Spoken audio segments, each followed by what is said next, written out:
Friends, എല്ലാവർക്കും നമസ്കാരം. നിങ്ങളേവരും കാത്തിരിക്കുന്ന പല്ലവിയുടെയും സേതുവിൻ്റെയും ഇന്നത്തെ വിശേഷത്തിലേക്ക് എല്ലാ കൂട്ടുകാർക്കും സ്വാഗതം. എല്ലാവർക്കും നല്ലൊരു ദിവസം ആശംസിച്ചുകൊണ്ട് തന്നെ നമുക്ക് ഇന്നത്തെ വിശേഷത്തിലേക്ക് കിടക്കാം. അതിനു മുമ്പായിട്ട് ആരെങ്കിലും നമ്മുടെ ചാനൽ ആദ്യമായിട്ട് കാണുന്നുണ്ടെങ്കിൽ ഒന്ന് സബ്സ്ക്രൈബ് ചെയ്ത് വെക്കണം. അതിനോടൊപ്പം തന്നെ ഒരു ടാർഗറ്റ് ഉണ്ട്, 1K ലൈക്കാണ്. അപ്പോൾ മാക്സിമം എല്ലാവരും ഒന്ന് ലൈക്ക് ചെയ്തിട്ട് വീഡിയോ കാണാൻ വേണ്ടി ശ്രദ്ധിക്കണേ. അപ്പോൾ ഏതായാലും നമുക്ക് ഇന്നത്തെ കഥയിലേക്ക് പോയാലോ. അങ്ങനെ നമ്മുടെ ഋതികയും സ്വാതിയും കൂടി അങ്ങോട്ട് പിടിച്ച് തിന്നുക തന്നെയാണ് ചെയ്യുന്നത് ഹരീനെ ഇവിടെ നിന്ന് ഇറങ്ങി പോകണമെന്നും അങ്ങനെ പല രീതിയിൽ അപമാനിച്ചുകൊണ്ടേ ഇരിക്കുകയാണ്. അതിനിടയിൽ നമ്മുടെ സ്വാതി കണ്ണുകുത്തി പൊട്ടിക്കാൻ നോക്കുന്നു. സ്വാതിയാണെ കടിച്ച് തിന്നാൻ വരുന്ന പോലെയാണ് നിൽക്കുന്നത്. അപ്പോൾ ഇത് കണ്ടുകൊണ്ട് നമ്മുടെ സേതു വന്ന ഉടനെ പറഞ്ഞു, നിങ്ങൾ കൂടുതൽ ഇവിടെ കിടന്ന് അഭ്യാസം ഇറക്കണ്ട. പിന്നെ ഇവിടുന്ന് ഹരീനെ ഇറക്കി വിടുകയാണെങ്കിൽ നിങ്ങൾ ഇറക്കി വിട്ടോ, പുറകെ ഞാനും കാണും. പിന്നെ നിങ്ങളുടെ അച്ഛൻ്റെ കർമ്മങ്ങൾ ചെയ്യുന്നത് നിങ്ങളായിക്കോ. പിന്നെ നിങ്ങളുടെ അച്ഛൻ്റെ ആത്മാവിന് ശാന്തി കിട്ടുമോ കിട്ടാതിരിക്കുമോ എന്ത് വേണമെങ്കിലും ചെയ്യട്ടെ, അതെനിക്ക് അറിയേണ്ട കാര്യമില്ല. എൻ്റെ കൂട്ടുകാരനെ ഇവിടെ നിന്ന് ഇറക്കി വിട്ട് കഴിഞ്ഞിട്ടുണ്ടെങ്കിൽ ഞാനും ഇറങ്ങിപ്പോകും, അറിയാലോ എന്ന് പറഞ്ഞിട്ട് വാടാ ഹരി എന്നും പറഞ്ഞുകൊണ്ട് ഹരീനെ വിളിച്ചോണ്ട് അങ്ങ് പോയി. ഇത് കണ്ടുകൊണ്ട് നമ്മുടെ ബേബി നിൽപ്പുണ്ടായിരുന്നു. ബേബി എന്ന് പറയുന്നത് ആ വീട്ടിലെ സെർവൻറ്റ് നിൽപ്പുണ്ടായിരുന്നു. അങ്ങനെ സെർവൻറ്റ് തന്നെ മനസ്സിൽ വിചാരിക്കുക, അപ്പം വിചാരിച്ച പോലെയല്ല, ഇവൾമാർ തന്നെയാക്കി ഇല്ലാടികൾ. പാവം ആ കൊച്ചിനിട്ട് പറയുന്നത് കണ്ടില്ലേ, ഇവൾമാരെ കൊണ്ട് തോറ്റല്ലോ എന്ന് പറഞ്ഞ് നിൽക്കുക. കാരണം ഇവൾമാർ അത്രയധികം ദേഷ്യപ്പെട്ട് എന്താ പറയുക, ഒരു പെൺകുട്ടികളും സംസാരിക്കാത്ത രീതിയിലൊക്കെയാണ് സംസാരിച്ചത് ഹരിയോട്. അപ്പം ഋതികയും സാധിക്കും ഇത് കണ്ടിട്ടാണ് അരിശം വന്ന് നിൽക്കുകയാണ് കേട്ടോ. നമ്മുടെ പൂർണിമയാണെങ്കിൽ സമ്മതിക്കത്തില്ലല്ലോ സേതുവിനെ അവിടെ നിന്ന് പോകാനായിട്ട്. അതുകൊണ്ട് തന്നെ ഈ അമ്മ കാരണം ഇതൊക്കെ ഞങ്ങൾ അനുഭവിക്കേണ്ടി വരുന്നത്. ഈ അമ്മയ്ക്ക് എന്തിൻ്റെ സൂക്കേട്, നിങ്ങളെ പറഞ്ഞു വിട്ടാൽ പോരായിരുന്നോ?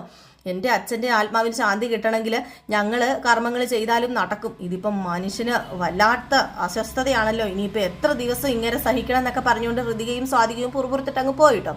പിന്നെ കാണിക്കുന്ന സീനിൽ നമ്മുടെ പല്ലവിയും അച്ഛനും അനിയത്തിയും കൂടെ അമ്പലത്തിലേക്ക് പോവുകയാണ്. അപ്പൊ അമ്പലത്തിൽ ചെന്ന് ഇവർ പ്രാർത്ഥിച്ചു തൊഴുത് ഇറങ്ങി കഴിഞ്ഞപ്പോഴത്തേക്കാണ് നമ്മുടെ ഇന്ദ്രന്റെ അമ്മ വന്ന് ഇറങ്ങിയത്. ഇന്ദ്രന്റെ അമ്മ വന്ന് ഇറങ്ങിയതും ഇവർ ഞെട്ടിപ്പോയി. കാരണം ഇന്ദ്രന്റെ അമ്മ എന്തെങ്കിലും പറയാൻ വേണ്ടി തന്നെയാണല്ലോ വരുന്നത്. അങ്ങനെ ഇന്ദ്രന്റെ അമ്മ വന്ന് ഇറങ്ങി നമ്മുടെ പല്ലവീനെ വേണ്ടതും വേണ്ടാത്തതുമായ കുറേ കാര്യങ്ങളൊക്കെ ഇങ്ങനെ പറഞ്ഞു കൊടുക്കുകയാണ്. വേറെ ഒന്നുമല്ല പറയുന്നത്, നീ അമ്പലത്തിൽ വന്ന് പ്രാർത്ഥിച്ചുപെട്ട് വല്ല കാര്യമുണ്ടോ? നിന്റെ ഉദ്ദേശം എന്താണെന്ന് എനിക്ക് അറിയാടി. നീ എൻ്റെ മകനെ ഇട്ടിട്ട് നീ ഇപ്പം നടക്കുന്നത് ആ സേതുവിൻ്റെ പുറകെ അല്ലടി എന്നൊക്കെ പറഞ്ഞുകൊണ്ട് ആ ഒരു ലെവലിലാണ് അപമാനിക്കുന്നത്. അപ്പോൾ അച്ഛൻ പറയുന്നുണ്ട്, നിങ്ങൾ എന്താ ഈ കാണിക്കുന്നത്? ഒരു അമ്പല നടയിൽ വെച്ച് സംസാരിക്കാൻ പറ്റുന്ന കാര്യങ്ങളാണോ നിങ്ങൾ ഈ പറയുന്നതെന്ന് പറയുമ്പോൾ പിന്നെ ഇവള് അമ്പലത്തിൽ പോലും വരാൻ ഇവളെ കൊള്ളത്തില്ല. കാരണം ഇവള് അത്ര വൃത്തികെട്ടവളാ. ഇവള് എൻ്റെ മകനെ ഇട്ടിട്ട് ഇറങ്ങിപ്പോയത് ആ സേതുവിൻ്റെ കൂടെ ജീവിക്കാനാണെന്ന് ഇവിടെയെല്ലാം എല്ലാവർക്കും അറിയാം. എൻ്റെ മകനെ നിങ്ങൾ ഇത്രമാത്രം ദ്രോഹിച്ചു. അതുകൊണ്ട് തന്നെ ഏത് നടു റോഡിൽ വെച്ചും ഏത് രീതിയിലും അപമാനിക്കാൻ എനിക്കറിയാം. പിന്നെ എന്താ ചെയ്യാൻ എന്താ ഇനി ചെയ്യേണ്ടതെന്നും എനിക്കറിയാമെന്നൊക്കെ പറഞ്ഞപ്പോഴത്തേക്ക് നിങ്ങൾക്ക് ചെയ്യാൻ പറ്റുന്നത് ചെയ്യാം. ഞാൻ ആരുടെ കൂടെ ജീവിക്കണമെന്ന് തീരുമാനിക്കുന്നത് ഞാനാ. നിങ്ങളുടെ മകനെ എനിക്ക് വേണ്ട. നിങ്ങളുടെ മകനെ എനിക്ക് വേണ്ടാത്തത് കൊണ്ട് തന്നെയാണല്ലോ ഞാൻ അന്ന് തന്നെ ആ വീട്ടിൽ നിന്ന് ഇറങ്ങിപ്പോകുന്നത്. അല്ലെങ്കിൽ ഏതെങ്കിലും പെണ്ണുങ്ങൾ നിങ്ങളുടെ മകൻ്റെ കൂടെ ജീവിക്കുമോ, ആ കാണ്ടാമൃഗത്തിൻ്റെ കൂടെ ജീവിക്കുമോ എന്നൊക്കെ ഇങ്ങനെ ചോദിച്ചു. ഏതായാലും ഇതൊക്കെ കേട്ട് കഴിഞ്ഞപ്പോഴത്തേക്കും ഇന്ദ്രൻ്റെ അമ്മയ്ക്ക് കലി വന്നു. ഇത്രയും കുറച്ച് സംസാരിച്ച് കഴിഞ്ഞ് പല്ലവി നല്ലത് പറഞ്ഞു കഴിഞ്ഞിട്ട് തന്നെയാണ് പല്ലവി അവിടെ നിന്ന് പോയത്. അപ്പോഴേക്കും അവിടെ നിൽക്കുന്ന കുറച്ച് സ്ത്രീകളൊക്കെ ചേർന്ന് ചുമ്മാ നമ്മുടെ ഇന്ദ്രൻ്റെ അമ്മയോട് വന്ന് ചോദിച്ചു, അല്ല ഞാനൊരു കാര്യം ചോദിക്കട്ടെ, അല്ല ഈ പറയുന്ന ഇന്ദ്രന് എന്തോ ചെറിയൊരു കഴിവില്ലായ്മയുണ്ട്, അതുകൊണ്ടാണ് പല്ലവി ഇറങ്ങിപ്പോകുന്നത് എന്നൊക്കെ പറയുന്നത് കേട്ടു. എന്താ ശരിയാണോ എന്ന് ചോദിച്ചു. ഇത് കേട്ട് കഴിഞ്ഞപ്പോഴത്തേക്കും ഇന്ദ്രൻ്റെ അമ്മയ്ക്ക് കാലു തുള്ളിയാണ് അവിടെ നിന്ന് നേരെ വണ്ടി കയറി വീട്ടിലേക്ക് ചെന്നത്. അപ്പം വീട്ടിലേക്ക് ചെല്ലുന്നത് നമ്മുടെ ഇന്ദ്രൻ്റെ അടുത്തേക്കാണേ. അപ്പം ഇന്ദ്രന് അമ്മയുടെ കാലിതുള്ളലും ഒക്കെ കണ്ടു കഴിഞ്ഞപ്പോഴത്തേക്കും ചോദിച്ചു, അല്ല എന്ത് പറ്റി, തൊഴാൻ പോയിട്ട് എന്താ പറ്റിയത് അമ്മയ്ക്ക്? ഒരു മൂഡില്ലല്ലോ എന്ന് പറയുമ്പോൾ എങ്ങനെയാണ് ആ മൂടുണ്ടാവുന്നത്? ആ മൂദേവിനെ ആ അമ്പലത്തിൽ വെച്ച് കണ്ടു, അവളെ ഞാൻ അപമാനിച്ചു വിട്ടു. പക്ഷെ അതിലും വലിയൊരു തിരിച്ചടിയാണ് എനിക്ക് കിട്ടിയത്. നീ ഇങ്ങനെ വിട്ടാൽ ശരിയാവില്ല, എങ്ങനെയെങ്കിലും അതുങ്ങൾക്കിട്ട് കൊടുക്കാനുള്ളത് കൊടുക്കണം എന്ന് പറയുമ്പം എൻ്റെ മനസ്സിലെ വാശിയും വൈരാഗ്യം അമ്മയ്ക്ക് അറിയാലോ. ഞാൻ കൊടുക്കുമെന്ന് പറഞ്ഞാൽ കൊടുത്തിരിക്കും. ഇനി ഒരിക്കലും അവൾ പത്തി ഉയർത്താത്ത രീതിയിൽ തന്നെ ഞാൻ കൊടുക്കും, തലക്കിട്ട് തന്നെ കൊടുക്കുമെന്ന് പറയുമ്പം നീ ഇങ്ങനെ പറയുന്നതും വീമ്പിളക്കുന്നതും അല്ലാതെ നീ തലക്കിട്ട് കൊടുക്കുവോ, നീ പത്തി വിടർത്തി ആടുകയോ ഒന്നും ചെയ്യുന്നില്ല. നിനക്ക് ഈ വാചകം മാത്രമല്ലേ ഉള്ളൂ. നീ എന്തെങ്കിലും പ്രവർത്തിച്ച് കണ്ടിട്ടുണ്ടോ? അല്ല നീ എന്തോ ആനക്കാര്യം ചെയ്യാൻ പോവുക എന്ന് പറഞ്ഞിട്ട് എന്തെങ്കിലും നീ ചെയ്തോ എന്ന് ചോദിക്കുമ്പോൾ അമ്മേ ക്ഷമ വേണം, എല്ലാത്തിനും ക്ഷമ വേണം. ക്ഷമിച്ച് നമ്മൾ ഇരിക്കുമ്പോഴേ നമുക്ക് നമ്മുടേതായ ആ ഒരു സുഖവും സന്തോഷവും കിട്ടുള്ളൂ. ഞാൻ ചെയ്യാൻ പോകുന്നത് എന്താണെന്ന് അറിഞ്ഞു കഴിഞ്ഞാലേ അമ്മ ഞെട്ടും. പക്ഷേ ഇപ്പം ഞാൻ പറയാൻ ആഗ്രഹിക്കുന്നില്ലത്. അമ്മ അത് അനുഭവിച്ചറിയണം, ആ സുഖം എന്താണെന്നും അവർ അപമാനപ്പെടുന്നതും എല്ലാം അനുഭവിച്ചറിയണം. പിന്നെ അവക്കൊരു അനിയത്തി ഉണ്ടല്ലോ, അവളെ ഞാൻ വെറുതെ വിടില്ല. അവക്കിട്ടും ഉടനെ തന്നെ ഞാനൊരു പണി കൊടുക്കുന്നുണ്ട്. സ്വസ്ഥതയോടുകൂടി ഒരിക്കലും ആ വൃത്തികഷ്ട മാഷിന്റെ മക്കൾ ജീവിച്ചിരിക്കില്ല. എന്നും സ്വസ്ഥതക്കേടും സമാധാനക്കേടും മാത്രമായിരിക്കും ഇനി പല്ലവിക്കും പല്ലവിയുടെ കുടുംബത്തിനും ഉണ്ടാകാൻ പോകുന്നതെന്നൊക്കെ പറഞ്ഞിട്ട് നമ്മുടെ ഇന്ദ്രൻ ഇങ്ങനെ നിപ്പുണ്ട് കേട്ടോ. ഏതായാലും ഇന്ദ്രൻ്റെ ഈ നിപ്പൊക്കെ കണ്ടപ്പോഴത്തേക്കും നമ്മുടെ ഇന്ദ്രൻ്റെ അമ്മയ്ക്ക് ചെറിയ സന്തോഷമൊക്കെ ആയി. കാരണം വേറെ ഒന്നുമല്ല, മകൻ ഏതായാലും തിരിച്ചടി കൊടുക്കൂലോ എന്ന ആ ഒരു സന്തോഷമുണ്ട്. അപ്പം ഈ ഒരു സീനൊക്കെ കഴിഞ്ഞ് പിന്നെ കാണിക്കുന്ന സീൻ എന്ന് പറഞ്ഞാൽ ഹരീനെയും സേതുവിനെയും തന്നെയാണ് കേട്ടോ.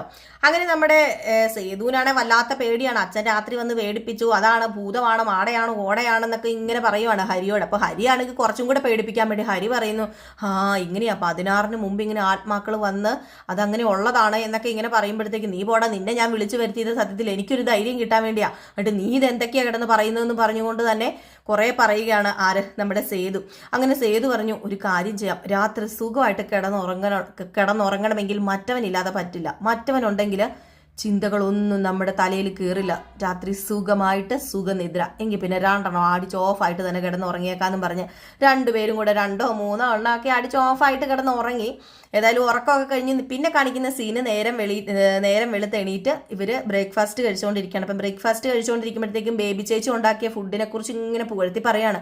എന്ത് ടേസ്റ്റാന്ന് അറിയാമോ എന്ന് പറയുമ്പോഴത്തേക്കും നമ്മുടെ ഹരിയും പറയുന്നുണ്ട്, അല്ലെങ്കിലും ചേച്ചി ഞാൻ ഇത്രയ്ക്ക് ടേസ്റ്റുള്ള ആഹാരം കഴിച്ചിട്ട് എത്ര വർഷമായെന്ന് അറിയാമോ, ഇതിപ്പോൾ അടിപൊളി ടേസ്റ്റ് ആണല്ലോ എന്ന് പറയുമ്പോഴത്തേക്കും നമ്മുടെ സേതു പറയുന്നുണ്ട്, പിന്നെ ഇതൊന്നും അല്ല, ഇതിലും അടിപൊളി ചമ്മന്തിയൊക്കെ അരയ്ക്കുന്നതിന് എന്താ ടേസ്റ്റ് ആണെന്ന് അറിയാമോ എന്നൊക്കെ പറഞ്ഞ് ഇങ്ങനെ ബേബി ചേച്ചി ഇങ്ങനെ പൊക്കുവാണ് കേട്ടോ. അപ്പം ബേബി ചേച്ചി പറയുന്നുണ്ട്, പിന്നെ വെറുതെ എന്നെ ഇങ്ങനെ പറയരുത് കേട്ടോ എന്ന് പറയുമ്പോൾ, പിന്നെ ബേബി ചേച്ചിനെ അല്ല പിന്നെ വേറെ ആരെയാ പറയുന്നത്, പാചകത്തിന്റെ രാജകുമാരി തന്നെയാണ് ബേബി ചേച്ചി എന്നൊക്കെ പറഞ്ഞ് ബേബി ചേച്ചിനെ അങ്ങ് പൊക്കി പുകഴ്ത്തി വിടുകയാണ്. ഏതായാലും ആ ഭക്ഷണം കഴിച്ചൊക്കെ തീരാറായപ്പോഴത്തേക്കും, അതെ കുറച്ചും കൂടി ഇരിപ്പുണ്ടോ, ഈ കറി എനിക്ക് നന്നായിട്ട് ഇഷ്ടപ്പെട്ടു, കുറച്ചും കൂടി ഇരിപ്പുണ്ടെങ്കിൽ ഞാൻ എടുക്കാം, കുറച്ചും കൂടി എടുത്തോളാൻ പറയുമ്പം, അത് പിന്നെ മോനെ എന്തു പറ്റി, ഇല്ലെങ്കിൽ വേണ്ടാട്ടോ എന്ന് പറയുമ്പം, അല്ല മോനെ ഉണ്ട്, പക്ഷേ ഈ കറി ഉണ്ടാക്കിയത് അത് ഞാനല്ല പൂർണിമേച്ചിയാന്ന് പറഞ്ഞു. ഇത് കേട്ടത് നമ്മുടെ സേതുവിൻ്റെ ആ ഒരു കിളി അങ്ങ് പറന്നുപോയി. സേതു പെട്ടെന്ന് അവിടുന്ന് ഭക്ഷണം കഴിച്ചുകൊണ്ടിരുന്ന ആ കയ്യിൽ നിന്ന് വായിക്കകത്ത് വെക്കാൻ തുടങ്ങിയപ്പോൾ അത് താഴേക്കിട്ടിട്ട് പറഞ്ഞു, മതി, ഈ ഭക്ഷണത്തിന് എന്തോ ഒരു വൃത്തികെട്ട സ്മെല്ലാണ് വരുന്നത്, എന്തോ ഒരു ചമർപ്പോ എന്തോ എനിക്കൊരു വല്ലാത്തൊരു അസ്വസ്ഥത, എനിക്ക് മതിയെന്നും പറഞ്ഞ് നേരെ അവിടെ നിന്ന് എണീറ്റ് പോയി കൈ കഴുകി. ഇത് പൂർണിമ കണ്ടുകൊണ്ടിരിക്കുകയാണ് കേട്ടോ. അപ്പോൾ പൂർണിമ ഉണ്ടാക്കിയതാണെന്ന് അറിഞ്ഞത് കൊണ്ടാണ് അതിന് അത്രയും ചവർപ്പും അതൊക്കെ ഉള്ളത്. ഇല്ലാത്തപ്പോൾ നല്ല ആസ്വദിച്ച് കഴിച്ചുകൊണ്ടിരുന്നത്. പക്ഷേ ഹരി അവിടെ നിന്ന് എണീറ്റ് പോയില്ല കേട്ടോ. ഹരി അത് കഴിച്ചുകൊണ്ടിരിക്കുകയാണ്. കാരണം ഹരിക്ക് പൂർണിമയോട് പ്രത്യേകിച്ച് ശത്രുതയൊന്നും ഇല്ലല്ലോ. നമ്മുടെ സേതുവിനാണല്ലോ ഉള്ളൂ ശത്രുത. ഏതായാലും ഇവർ കഴിച്ചുകൊണ്ടൊക്കെ ഇരുന്നു കൈയൊക്കെ കഴുകിക്കൊണ്ടിരുന്നപ്പോഴാണ് ഒരാൾ മേളിൽ നിന്ന് അമ്മേ അമ്മേ എന്ന് വിളിച്ചുകൊണ്ട് ഇറങ്ങി വരുന്നത്. വേറെ ആരുമല്ല, നമ്മുടെ ഋതികയാണ്. ഋതിക വന്നു കഴിഞ്ഞിട്ട്, അതേ അമ്മേ, ദേ എൻ്റെ ആ 15 പവൻ്റെ നെക്ലേസ് കാണുന്നില്ലെന്ന് പറഞ്ഞു. 15 പവൻ്റെ നെക്ലേസ് കാണുന്നില്ലെന്നോ? അത് കാണുന്നില്ലെന്നേ, അത് ഞാൻ ആ കബോർഡിലല്ലായിരുന്നു വെച്ചിരുന്നത്. അതേലോ, നീ കഴിഞ്ഞ ദിവസം എടുത്തു നോക്കുന്നത് ഞാൻ കണ്ടതായിരുന്നല്ലോ.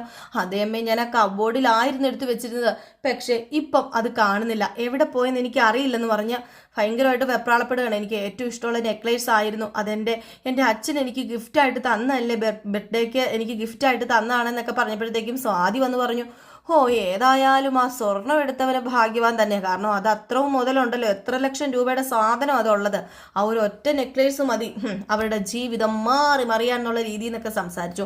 അപ്പം പ്രതാപം വന്നു കേട്ടു, എന്താ പറ്റിയത് മോളെ എന്നൊക്കെ ചോദിച്ചപ്പോഴത്തേക്കും പ്രതാപനോട് കാര്യം പറഞ്ഞു കഴിഞ്ഞപ്പോൾ പ്രതാപൻ എന്താ ചെയ്യുന്നത്, പ്രതാപൻ ഇത് തിരിച്ചു മറിക്കുകയാണല്ലോ.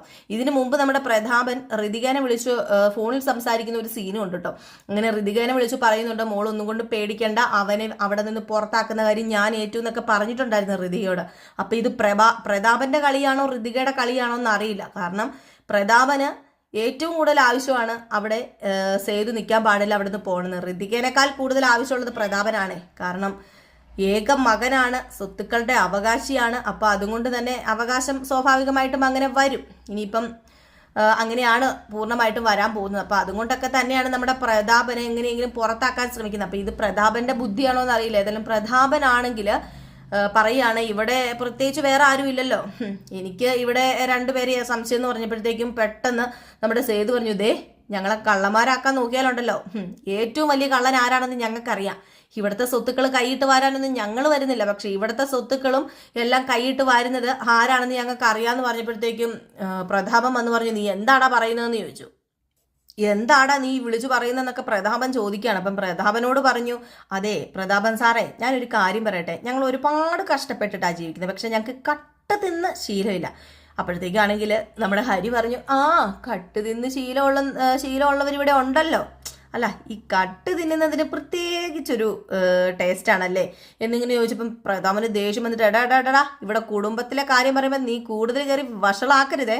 അതെ ഇവിടെ ഇവിടെ ഇപ്പൊ പുറത്തുനിന്ന് വന്നത് നിങ്ങളേ ഉള്ളൂ. ഇത് നിങ്ങളുടെ കയ്യിൽ നിന്നല്ലാതെ വേറെ ആരുടെ കയ്യിൽ നിന്നും എങ്ങോട്ടും പോവില്ല. അതുകൊണ്ട് നിങ്ങൾ തന്നെ ആയിരിക്കും ഇത് എടുത്തിട്ടുള്ളത്. അന്നത്തിന് പോലും വകയില്ലാത്ത സാധനങ്ങളെയൊക്കെ വിളിച്ച് വീട്ടിൽ കയറ്റി ഇരുത്തുമ്പോൾ ഓർക്കണമായിരുന്നു എന്നൊക്കെ ഇങ്ങനെ പറയുകയാണ്. പ്രതാപൻ ഇങ്ങനെ ഹരീനെ വേണ്ടാത്തതും വേണ്ടുന്നതായിട്ടുള്ള ഓരോ കാര്യങ്ങൾ പറഞ്ഞു കഴിഞ്ഞപ്പോൾ സേതു ഇങ്ങ് വന്നിട്ട്, അതേ മര്യാദയുടെ ഭാഷ സംസാരിച്ചോളാം, ഞാൻ പറഞ്ഞിട്ടുണ്ടല്ലോ കൂടുതൽ കളിച്ചിട്ടുണ്ടെങ്കിലുണ്ടല്ലോ ഞാൻ ഇവിടെ നിൽക്കില്ലെന്ന് പറഞ്ഞു എന്ന് പറയുമ്പോൾ പ്രതാപം വന്ന് പറഞ്ഞു, നീ ഇവിടെ നിൽക്കില്ല എന്ന് പറഞ്ഞ് ഇങ്ങനെ ഭീഷണിപ്പെടുത്തേണ്ട കാര്യമില്ല, നീ നിൽക്കുന്നില്ല നിൽക്കണ്ടെന്ന് പറഞ്ഞപ്പോൾ പൂർണിമ പറഞ്ഞു, എന്താ നിങ്ങൾ ഈ പറയുന്നത്, അതെ ഞാൻ പറയുന്നൊന്ന് കേക്ക്, ഞാൻ പറഞ്ഞല്ലോ ഇവിടെ ഇത് വലിയൊരു പ്രശ്നമാക്കി തീർക്കരുത്.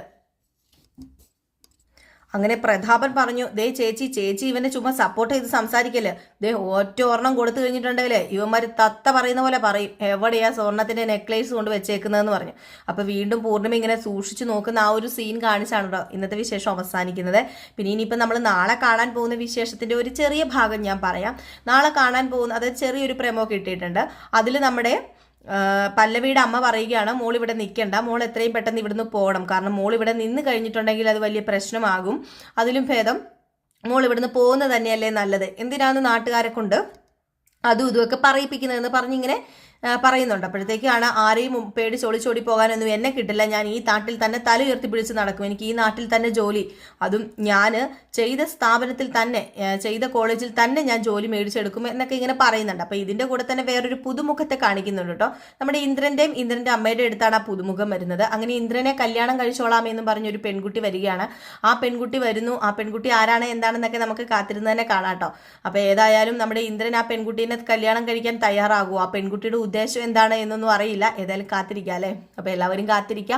എല്ലാവർക്കും വീണ്ടും നല്ലൊരു ദിവസം ആശംസിക്കുന്നു. പിന്നെ ഇവിടെ കറണ്ട് ഇല്ലാത്തത് കൊണ്ടാണ് കേട്ടോ ഞാൻ ചെറിയൊരു ലൈറ്റിന്റെ വെളിച്ചത്തിലാണ് നിങ്ങളോട് വിശേഷം പറയാൻ എത്തിയത്. അപ്പോൾ അതിൻ്റെതായ ഒരു പോരായ്മയൊക്കെ കാണും, എല്ലാവരും ക്ഷമിച്ചേക്കണേ.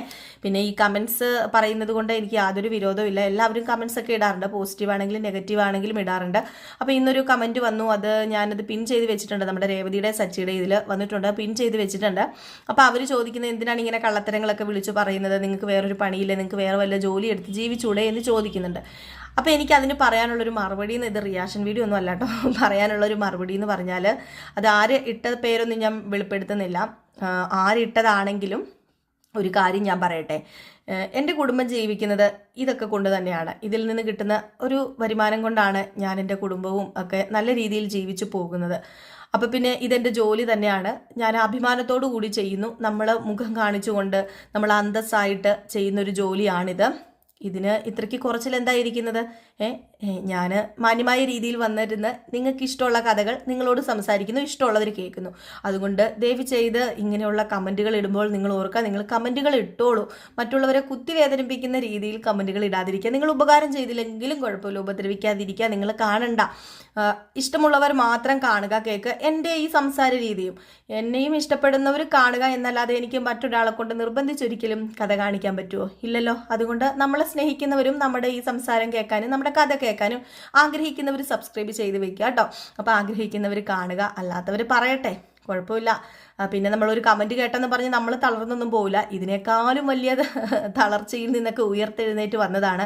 അപ്പോൾ പിന്നെ ഇതൊക്കെ കേട്ടാൽ ഒരു വലിയ തളർവാദമൊന്നും ആയിട്ട് നമുക്ക് മാറില്ല കേട്ടോ. പക്ഷേ എനിക്കിത് പറയാൻ തോന്നി, അതുകൊണ്ട് ഞാൻ പറഞ്ഞതാണ്. കാരണം നമ്മൾ വേറെ ആരെയും ഉപദ്രവിക്കുന്നില്ല. പിന്നെ നമ്മൾ കള്ളം പറയാമെന്ന് നിങ്ങൾ ഒരിക്കലും പറയരുത്. ഒരിക്കലും ഞാൻ ഇതുവരെ കള്ളം പറഞ്ഞൊരു വീഡിയോയും ഇട്ടിട്ടില്ല. കള്ളം പറഞ്ഞ് അങ്ങനെ വീഡിയോ ചെയ്യുന്നവരുണ്ടായിരിക്കാം, നിങ്ങൾ അവരോട് ചെന്ന് സംസാരിക്കും. ഞാൻ ഇതുവരെ എൻ്റെ സ്ഥിരം പ്രേക്ഷകർക്ക് അറിയാം, ഞാൻ സത്യമായ കാര്യമല്ലാതെ ഇതുവരെ ഒരു കള്ളത്തരവും ഞാൻ എൻ്റെ വീഡിയോസിൽ പറഞ്ഞിട്ടില്ല. പിന്നെ സീനുകൾ അങ്ങോട്ടും ഇങ്ങോട്ടും ചിലപ്പോൾ മാറിപ്പോയേക്കാം, അതറിയാമല്ലോ. സീനുകളൊന്നും നമുക്ക് കറക്റ്റ് ആ ലെവലിൽ നമുക്ക് ചിലപ്പോൾ കിട്ടിയെന്ന് വരില്ല, അതിപ്പോൾ എൻ്റെ കുറ്റമല്ലല്ലോ. അപ്പോൾ അതുകൊണ്ട് തന്നെ സീനുകൾ ചിലപ്പോൾ ഒരു ദിവസത്തിന് മുമ്പ് ഒരു ദിവസം കഴിഞ്ഞ് കാണിക്കാനുള്ളത് ചിലപ്പോൾ ഞാൻ ഇന്ന് പറയുമ്പോൾ അത് കയറി വന്നേക്കാം. അപ്പം അതൊക്കെ ഒരിക്കലും കള്ളത്തരമാണെന്ന് നിങ്ങൾ പറയരുത്. നമ്മുടെ സ്ഥിരം പ്രേക്ഷകരോട് ചോദിച്ചു നോക്കൂ നിങ്ങൾ. നമ്മൾ ഒരിക്കലും കള്ളം പറയാറില്ല. ഞാൻ ജിൽ ചിന്നു എന്ന ചാനലിൽ ഇതുവരെ കള്ളം പറഞ്ഞിട്ടില്ല, കള്ളം പറയാറുമില്ല. ആരെങ്കിലും വരൂ, ഞാൻ എന്തെങ്കിലും കള്ളം പറഞ്ഞിട്ടുണ്ടെങ്കിൽ ആരെങ്കിലും ആ ഒരു തെളിവുമായിട്ട് വന്നോളൂ, ഞാൻ സമ്മതിച്ച് തരാം കേട്ടോ. കാരണം വേറെ ഒന്നും കൊണ്ടുമല്ല, നിങ്ങൾ ഒത്തിരി ചാനലുകൾ കാണും, ചിലപ്പം കള്ളത്തരത്തിൽ പ്രമോകൾ ഒക്കെ ഇടുന്ന ചാനലുകളുണ്ട്, ഇല്ലെന്ന് ഞാൻ പറയുന്നില്ല. വെറും കള്ളത്തരങ്ങൾ മാത്രം പറഞ്ഞ് വലിച്ചു നീട്ടി പോകുന്നതുണ്ട്. പക്ഷെ ഞാൻ ഡയലോഗ് സഹിതം ഒരു വാക്കും തെറ്റാതെ ഞാൻ പറഞ്ഞ് നിങ്ങളെ കേൾപ്പിക്കുന്നുണ്ട്. അതും അതിൽ ഡയലോഗ് സഹിതമാണ് ഞാൻ പറയുന്നത്. എൻ്റെ വീഡിയോയ്ക്ക് കുറച്ച് ലെങ്ത് കൂടിയേക്കാം, രാവിലെ 18 മിനിറ്റ് വരെയൊക്കെയുള്ള വീഡിയോ ആണ്. പക്ഷെ അതിലൊരു സെൻറ്റൻസ് പോലും ഞാൻ കയറ്റി പറയുന്നില്ല, അതെല്ലാം ഡയലോഗ് സഹിതം ഞാൻ പറയുന്നുണ്ട് കേട്ടോ. അപ്പോൾ അതുകൊണ്ട് നമ്മൾ സത്യസന്ധമായിട്ടൊരു കാര്യം ചെയ്യുമ്പോൾ എനിക്കത് പറയണമെന്ന് തോന്നിയത് കൊണ്ട് മാത്രം ഞാൻ പ്രതികരിച്ചാണ്. അപ്പം എന്നെ സ്നേഹിക്കുന്നവരാരും ഒന്നും തെറ്റിദ്ധരിക്കരുത് കേട്ടോ. കാരണം നിങ്ങളുടെ ഈ ഒരു ദയയും നിങ്ങളുടെ ഈ ഒരു എന്താ പറയുക, നിങ്ങൾ നമ്മുടെ വീഡിയോ കാണുന്നത് കൊണ്ടാണ് സത്യമായിട്ടും ഞാനും എൻ്റെ മക്കളും ഞങ്ങളുടെ ഈ കൊച്ചു കുടുംബം നല്ല രീതിയിലൊക്കെ ജീവിച്ചു പോകുന്നത്. അതൊരിക്കലും ഞാൻ മറക്കില്ല. ഒരിക്കലും എൻ്റെ സബ്സ്ക്രൈബേഴ്സിനെ ഞാൻ ഒരിക്കലും വേറെ ഒന്നും പറയില്ല. ഞാനിപ്പോൾ ഇങ്ങനെ ഒരു കമൻറ്റ് കേട്ടപ്പം ചെറുതായിട്ട് എന്തോ ഒരു നമ്മൾ പറയാത്ത കാര്യം പറഞ്ഞു എന്ന് പറയുമ്പോൾ നമുക്കൊരു അസ്വസ്ഥത തോന്നൂലേ, ആ ഒരു അസ്വസ്ഥത തോന്നിയതുകൊണ്ട് മാത്രമാട്ടോ ഞാൻ പറഞ്ഞത്. അപ്പോൾ എല്ലാവരുടെയും സ്നേഹത്തിനും സപ്പോർട്ടിനൊക്കെ ഒരുപാട് നന്ദിയുണ്ട്. വീണ്ടും നിങ്ങളുടെ സ്നേഹവും സപ്പോർട്ടും ഒക്കെ ഇതേപടി വേണം കേട്ടോ. അപ്പോൾ എല്ലാവർക്കും ടാറ്റാ, ബൈ ബൈ.